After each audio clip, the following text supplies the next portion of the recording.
나를 저 좀비 무리 한가운데 내다 꽂아줘. 지아는 자신의 몸을 은색의 단단한 강철로 만들며 단영에게 말했다. 저렇게 많은데 괜찮을까요? 한눈에도 셀 수 없이 많아 보이는 대략 50마리에 달하는 좀비 무리. 약물을 과다 복용한 보디빌더처럼 근육이 부풀어 오르고 근육과 섬유 조직이 한 가닥 한 가닥이 눈에 보일 정도로 갈라진 모습이었다. 지아는 단영을 바라보며 묵직한 눈으로 신호했다. 그럼 갈게요. 조심하세요. 단영은 지안을 향해 손을 뻗었다. 그녀의 마법 같은 힘에 의해 지안의 몸이 공중으로 두둥실 떠오르더니 다시 단영이 아래쪽을 향해 손을 휙 내리자마자 순식간에 마치 총알처럼 건물 아래로 떨어졌다. 마치 못을 박는 듯한 충격. 말 그대로 내다 꽂은 느낌이었다. 좀비 무리는 갑작스러운 지안의 등장에 당황해하며 그를 둘러싸고 바라보았다. 인식 능력만 남아있을 뿐 모든 이성은 잃고 오로지 식욕 본능만 남겨둔 것처럼 흉포화된 상태. 사회성은 삭제되어 오로지 본능만을 갈망하는 좀비의 모습은 그냥 괴물이었다. 지아는 이제 완전히 강철로 된 몸으로 변해 있었고 그의 발 아래에는 이미 좀비가 몇몇이 깔려 있었다. 자, 덤벼라. 사이코 바이러스 괴물아. 사람들은 대한민국에 갑자기 나타난 좀비 출현을 이렇게 불렀다. 세정대학교 의학연구팀이 인간의 뇌를 자극하여 다양한 질병을 치료할 수 있는 혁신적인 방법을 개발했다는 소식이 전해졌습니다.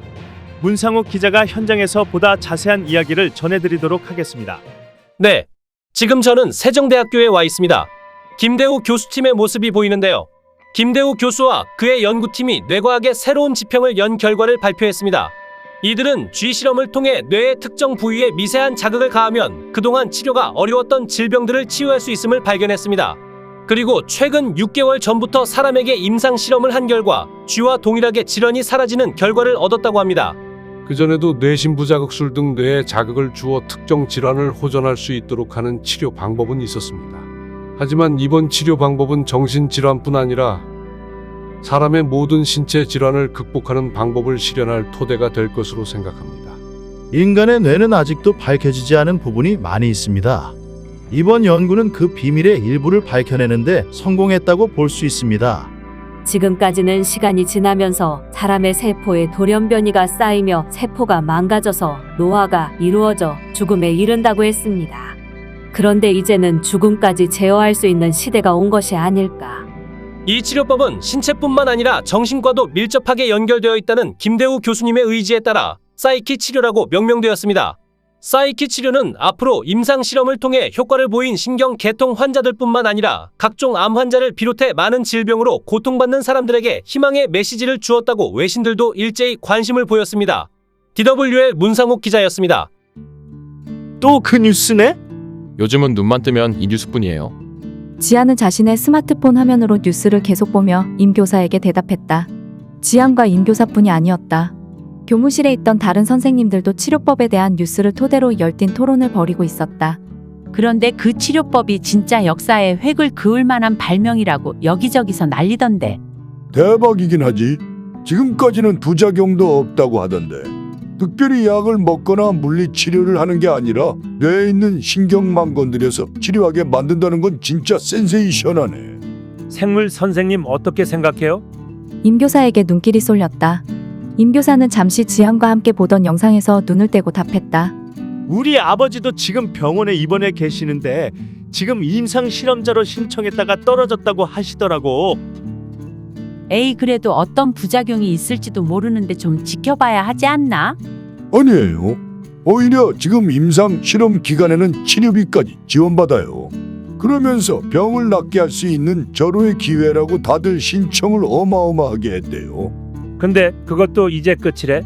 임상 끝나고 실제 정식 치료 방법으로 들어간다던데.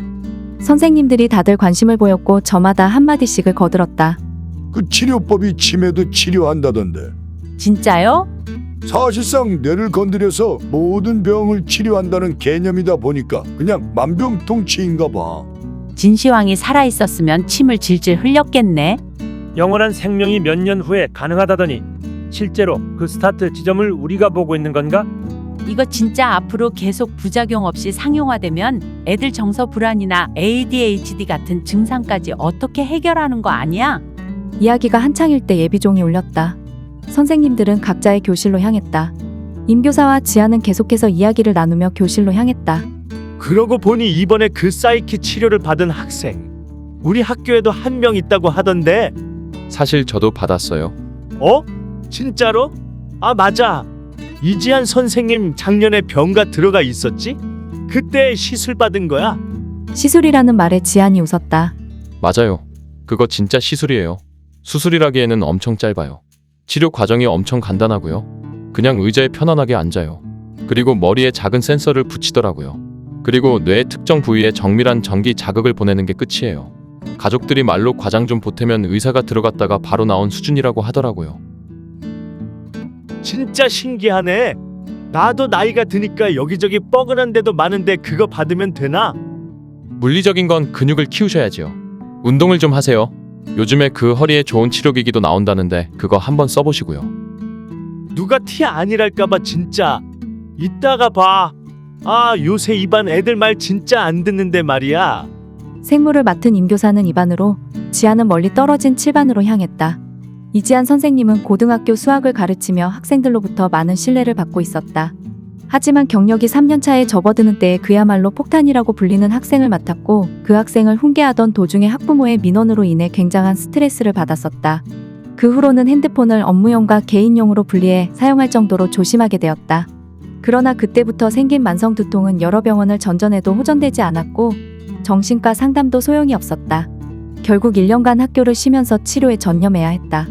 그러던 중 모교인 세정대학교에서 새로운 치료법이 개발되었고, 의대 출신 친구가 그 치료를 권했다.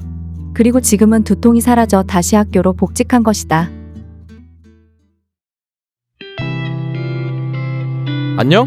안녕하세요. 안녕? 쌤, 저 저번에 수원역 앞에서 선생님 봤는데 여기 코앞이 수원역인데 당연히 봤겠지.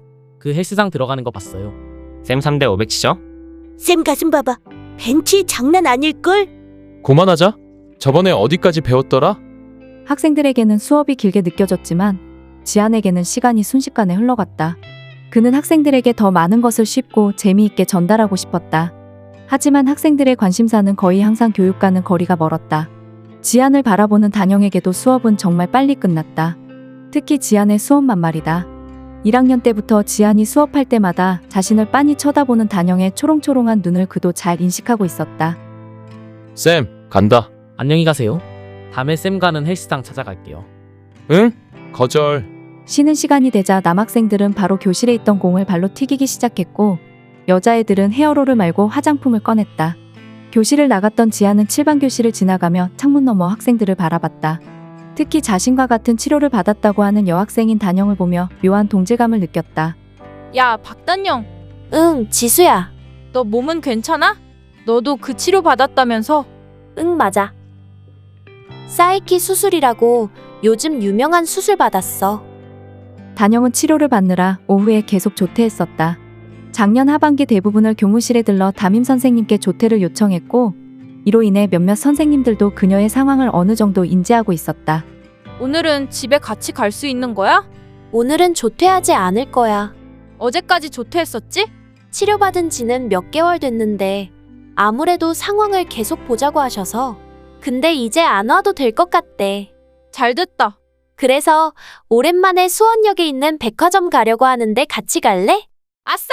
가자. 단영은 단짝 친구인 지수와 이야기하며 사물함에 책을 꺼내러 갔다. 그런데 단영의 사물함 앞에는 예전부터 자신에게만 까칠한 유준이 서 있었다. 미안한데 좀 비켜줄래? 유준은 평소보다 더욱 불쾌한 기색을 보였다. 단영에게만 유독 까칠하게 구는 그는 단영을 직접 바라보지도 않았다. 이때 지수가 단영의 팔을 끌면서 조용히 말했다. 야, 그냥 이따가 꺼내자. 아니, 나 지금 필요한데. 단영은 머뭇거리며 서 있었다. 유준은 단영을 바라봤고 단영은 또 머뭇거리며 당황해했다. 계속 바라보던 유준은 고개를 돌리며 냉담하게 중얼거렸다.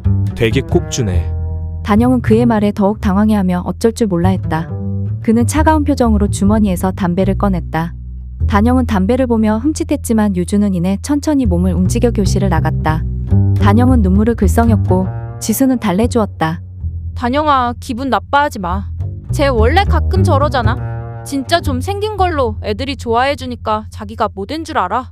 난 그냥 사물함에서 책 꺼내려고 한 건데 왜 항상 나한테만 저래? 단영이 사물함을 가리키며 말할 때 사물함 문이 스르륵 열렸다. 단영은 그 순간 깜짝 놀랐지만 사물함이 열리는 것을 본 사람은 단영뿐이었다. 뭐지? 내가 잘못 봤나? 눈물을 글썽이다가 놀란 표정이 된 단영은 사물함을 주시했다. 지수는 단영의 시선을 따라 사물함을 바라봤다. 사물함이 열려있네?